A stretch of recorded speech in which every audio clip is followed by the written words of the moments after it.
अस्सलाम वालेकुम। आज इस वीडियो में हम लोग फ़िलिस्तीन के हालात को डिस्कस करेंगे और साथ ही साथ हम लोग देखेंगे कि एज़ ए इंडियन मुस्लिम हम लोग फ़िलिस्तीन के लोगों की कैसे मदद कर सकते हैं।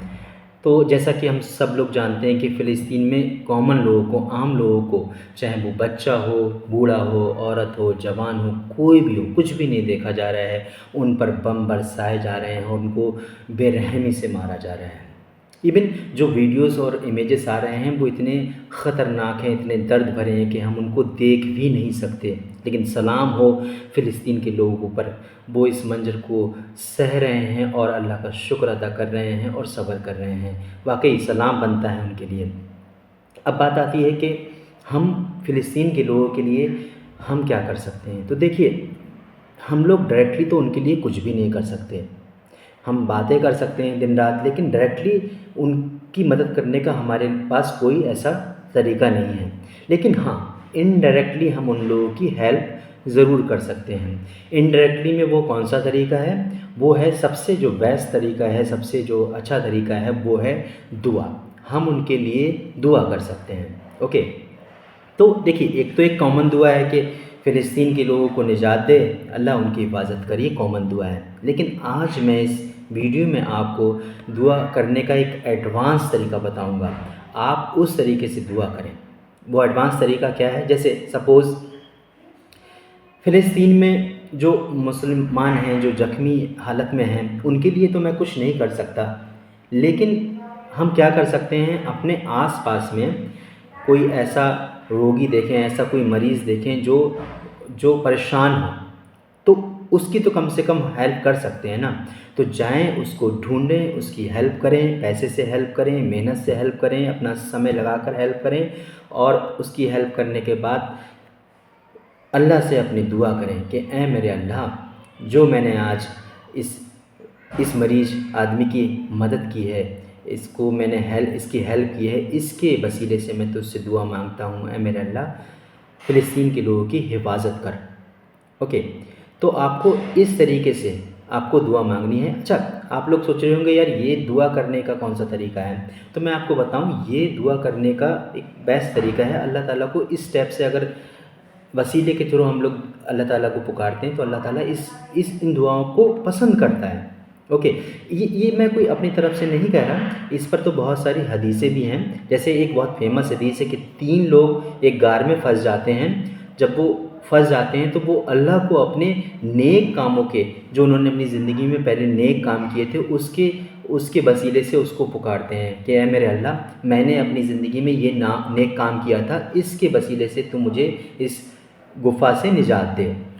तो वहाँ पर पत्थर हटते जाते हैं और वो लोग बाहर आ पाते हैं। तो ये इस्लाम में ऐसे दुआ करने का एक अच्छा तरीका माना गया है। अल्लाह इसको पसंद करता है।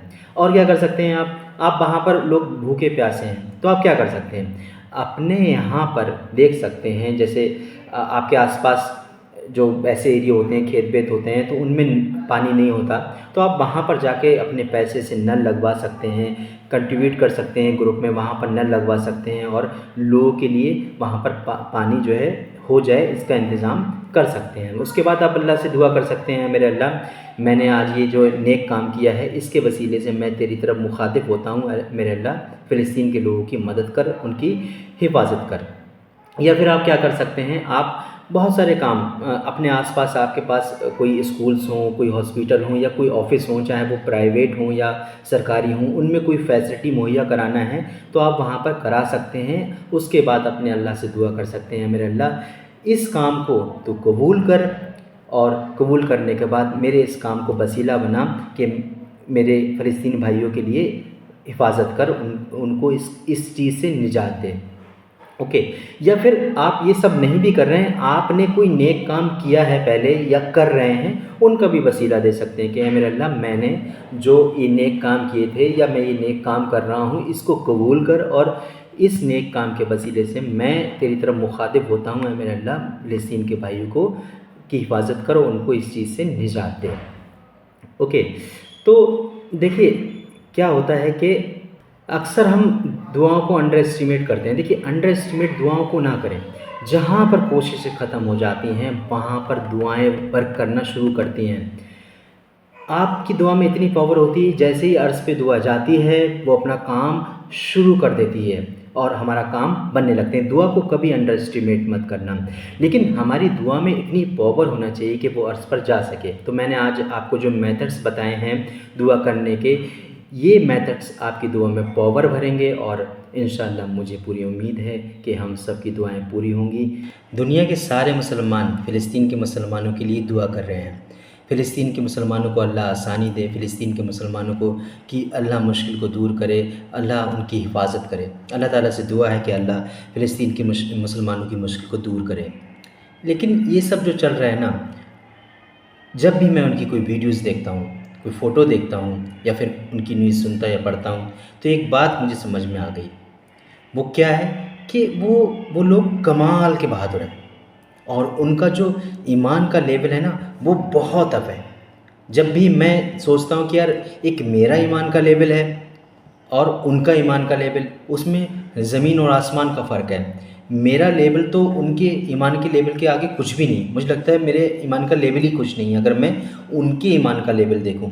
تو مجھے لگتا ہے ان کے لیے تو دعا میں کروں لیکن ساتھ ہی ساتھ مجھے اپنے لیے، خود کے لیے بھی دعا کرنی چاہیے کہ اللہ مجھے ان لوگوں کی طرح، جو فلسطین کے میرے مسلمان بھائی ہیں، ان کی طرح بہادری دے اور ان کی طرح میرا ایمان کا لیول دے، کیونکہ جو ان کے ساتھ آج ہو رہا ہے وہ کل ختم ہو جانا ہے، 1 مہینے 2 مہینے میں ختم ہو جانا ہے، یا بہت زیادہ سے زیادہ چل سکتا ہے، ان کی زندگی تک چل سکتا ہے۔ لیکن جو ان کا ایمان کا لیول ہے نا، وہ ان کو دنیا میں بھی فائدہ پہنچائے گا اور آفٹر دنیا آخرت میں بھی فائدہ پہنچانے والا ہے۔